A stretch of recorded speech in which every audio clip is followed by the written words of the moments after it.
ابراہیم ہمارے لیے وفادار ہے. خدا نے یہاں پر یہ نہیں فرمایا کہ ابراہیم نے کون سی جگہ وفا کی، بلکہ جنرل فرمایا، مطلقاً فرمایا کہ ابراہیم ہمارے لیے وفادار ہے. اس کی وجہ یہ ہے کہ میرے نبی صلی اللہ علیہ وسلم کے بعد ابراہیم علیہ السلام نے ہر جگہ پر اللہ سے وفا کی ہے. ہر جگہ پر اللہ سے وفا کی ہے. آپ کی پوری زندگی اللہ کی وفا میں گزر گئی ہے. چاہے پھر وہ نمرود کی آگ میں آپ کو کودنا پڑے، وہاں پر بھی اللہ کی وفا، وہاں پر بھی اللہ کی رضا. کہ جنات آئے جب ابراہیم علیہ السلام کو آگ میں ڈالا گیا تو اللہ اکبر، بڑے بڑے جنوں کے مالک ابراہیم علیہ السلام کے پاس آ کر کہنے لگے حضور اشارہ کریں ہم آپ کو آگ سے بچا لیتے. تو ابراہیم علیہ السلام نے کہا مجھے تمہاری کوئی ضرورت نہیں ہے، جس رب نے مجھے آگ میں ڈالا ہے وہی مجھے بچانے کے لیے کافی ہے. تو یہاں پر بھی اللہ سے وفا اور اللہ پر یقین کہ جس کے لیے میں پورا ہوں وہی مجھے بچانے والا ہے. اسی طرح اللہ تعالیٰ سے وفا کرتے ہوئے ابراہیم علیہ السلام نے اپنی بیوی اور اپنے بیٹے کو جنگل میں چھوڑ دیا تھا. حکم خداوندی تھا تو آپ نے جنگل میں چھوڑ دیا تھا اور اللہ کے سپرد چھوڑ دیا تھا اور اللہ نے ان کی حفاظت فرمائی. اسی طرح اللہ سے وفا کرتے ہوئے ابراہیم علیہ السلام نے اپنے بیٹے کی گردن پر چھری رکھنے کے لیے تیار ہو گئے. سب سے پہلے تو ابراہیم علیہ السلام کی 86 سال تک کوئی اولاد نہ ہوئی. 86 سال کے بعد اللہ اکبر اگر اللہ کسی کو اولاد دے اور پھر حکم آ جائے کہ قربان کر دے، بتائیے یہ جذبہ ہمیں موجود ہے؟ اگر حکم الہی آ جائے کہ اپنی اولاد کو اللہ کے نام پر قربان کر دے تو آپ میں سے کوئی کر سکتا ہے؟ بتائیے. جذبہ اور دل ابراہیم جیسا ہو تو یہ عمل بھی پورا ہو سکتا ہے. 86 سال کے بعد اللہ نے ایک اولاد دی ابراہیم علیہ السلام کو جن کا نام حضرت اسماعیل علیہ السلام ہے.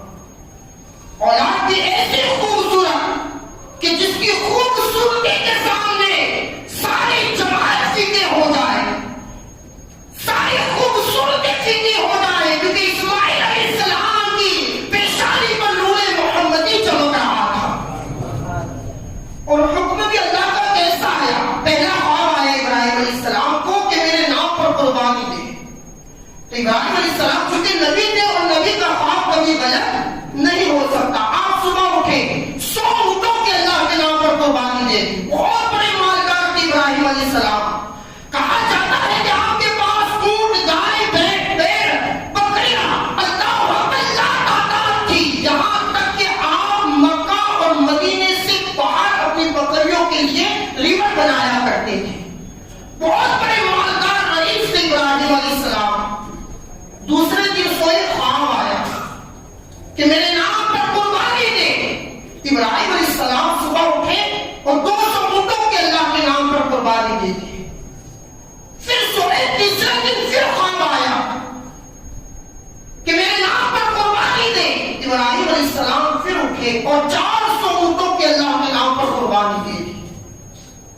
پھر چوتھے دن سوئے، خواب آیا، فرشتوں کے ذریعے خواب تھا کہ ابراہیم اپنی سب سے عزیز چیز کی مجھے قربانی دے. یہاں بیٹے کا نام نہیں دیا گیا تھا، یہ بھی سن لیجیے.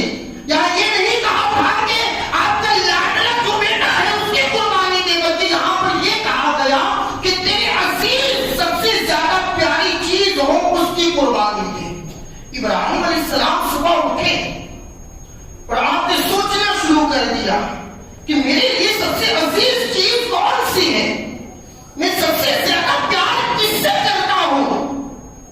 فوراً آپ کو خیال آیا کہ میں اپنے بیٹے اسماعیل سے سب سے زیادہ محبت کرتا ہوں.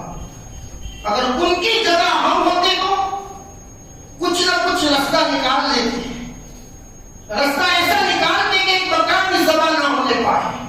لیکن ابراہیم علیہ السلام چونکہ نبی تھے اور وفادار نبی تھے، اس لیے انہوں نے فوراً فیصلہ کیا کہ اللہ مجھے عزیز قربانی کا جو حکم دے رہا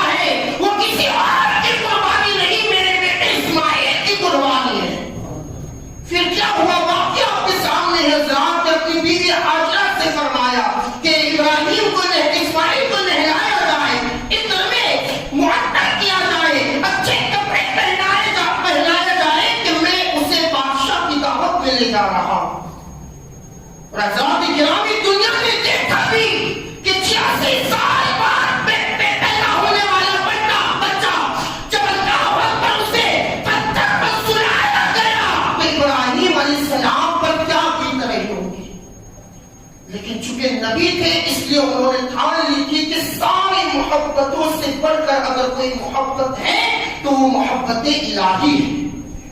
یہی جذبہ ہمیں پیدا کرنا ہے, یہی جذبے کی ضرورت ہے. لیکن آج تو بہت سے لوگ قربانیاں بھی مرے ہوئے مردوں کی طرح کرتے ہیں. قربانی کے جانور لائے گئے لیکن ان کے منہ اللہ اکبر ایک دم سست ہو چکے ہوتے ہیں. اور جو لوگ لاتے ہیں ان کی خوبیاں سن لیجیے. ان کی خوبیاں یہ ہوتی ہیں کہ لوگوں میں پرچار کرتے ہیں کہ میرا جانور تو 20,000 کا آیا. کتنا؟ کسی نے پوچھا نہیں ہے. ہاں اگر کوئی پوچھے تو بتانے میں کوئی حرج نہیں ہے, لیکن یہ تو خود اس سے ہی میرا جانور 25,000 کا آیا, میرا جانور 30-40,000 کا آیا ہے. میں آپ کو بتا دوں حضرات کہ یہ ریاکاری ہے. کیا ہے؟ بولیے. یہ دکھاوا ہے, یہ ریاکاری ہے. اور میرے نبی صلی اللہ علیہ وسلم فرماتے ہیں کہ جس عمل میں ریا پیدا ہو جائے, دکھاوا پیدا ہو جائے, اللہ تبارک و تعالیٰ اس عمل کو برباد کر دیتا ہے. تو قربانی کا جانور لانے کے باوجود اگر آپ کی قربانی قبول نہ ہو تو بتائیے آپ سے بڑا کوئی بدنصیب ہو سکتا ہے؟ اس لیے ہمیشہ ایک چیز یاد رکھیں, اللہ کے لیے اگر کوئی کام کرتے ہیں تو اس پہ بندے کا دخل نہیں ہونا چاہیے. لیکن ہمارا حال ایسا ہے حضرات کہ جب تک کسی کو بتا نہ دے, جب تک کسی کو اپنی خوبیاں بیان نہ کر دے, جب تک حضرات گرامی اپنی شان لوگوں میں ظاہر نہ کرے, ہمیں چین ہی نہیں پڑتا. تو قربانی کے جانور لانے والوں کے لیے میں یہ کہوں گا کہ آپ اگر اللہ کے لیے لائے ہیں تو بندوں کو بتانے کی ضرورت بالکل بھی نہیں ہے. بندے نہ جانیں کہ آپ کی نیت کیا ہے, بلکہ ہر بندہ کہے کہ نہیں اس کی نیت تقرب الی اللہ ہے, اللہ سے قریب ہونے کی اس کی نیت ہے. تو حضرات کرام یہ خوب یاد رکھیں کہ اپنی کسی بھی عبادت میں ریاکاری پیدا نہ ہونے دیں. دوسری بات جو میں بتانا چاہتا ہوں کہ جانور کو ہم لاتے ہیں, لیکن جو جانور ہٹے گٹے ہوتے تھے جب ہم لائے تھے, ان جانوروں کو اچھی طرح ہم چارہ بھی نہیں دیتے. ان کی ہڈیاں نکل جاتی ہیں, اچھی طرح چارہ بھی ہم نہیں دے پاتے. یاد رکھو حضرات گرامی, میرے نبی نے فرمایا اپنے جانوروں کو موٹا تازہ بناؤ, اس لیے کہ یہ کوئی صراط تو تمہاری سواریاں ہوگی, تمہاری حفاظت کرنے والی سواریاں ہوگی. تو دوسری بات یہ ہے کہ اپنے جانور کو آپ لائے قربانی کے لیے تو اسے اچھی طرح کھلائے پلائے, اسے گھمائے, اس سے محبت سے پیش آئے. حضرات گرامی یہ نہیں کہ مسکان گارڈن میں چھوڑ دیا, مسکان گارڈن میں کھانے کے لیے ہے کیا؟ اگر کھلانے کے لیے آپ لائے ہیں تو بے شک کوئی اچھی بات ہے یہ تو, لیکن زیادہ سے زیادہ اپنے جانور کو کیا کھلائے, چارہ کھلائے, ان کی جو خواہش ہے وہ اچھے سے اچھا کھلائے. حضرات گرامی تاکہ یہی جانور قیامت کے دن آپ کی گواہ بن جائے, آپ کے لیے مشعل راہ بن جائے, آپ کے لیے حفاظتی اللہ اکبر قلعہ بن جائے, آپ کے لیے پیاری چھت بن جائے جو آپ کو جہنم سے بچا لے. تو حضرات گرامی یہ بھی خوب یاد رکھیں کہ اللہ کو آپ کی بڑی بڑی عبادتوں کی ضرورت نہیں ہے. اللہ چھوٹی سی عبادت پر بھی آپ کو جنتی بنا سکتا ہے, یہ اس کے اختیار میں ہے. اسے کوئی بولنے والا یا کوئی مشورہ دینے والا یا کوئی سمجھانے والا نہیں ہے, وہ آپ کی چھوٹی سی عبادت پر آپ کو جنتی بنا سکتا ہے. تو ابراہیم علیہ السلام نے اپنے بیٹے اسماعیل علیہ السلام کو اللہ کی راہ میں سلا دیا. ابراہیم علیہ السلام نے جب اپنے بیٹے سے کہا نا کہ بیٹا میں تجھے کسی دعوت میں لے کر نہیں آیا, بیٹا یہ بات میں تیری ماں کے سامنے نہ کہہ سکا, لیکن میں تجھے بتانا چاہتا ہوں کہ مجھے خواب میں حکم الہی آیا ہے کہ میں تجھے اللہ کے نام پر ذبح کروں. اولاد بھی ہو تو اسماعیل جیسی ہو. قرآن مجید میں آتا ہے کہ جب ابراہیم علیہ السلام نے یہ کہا کہ بیٹا میں تجھے اللہ کے نام پر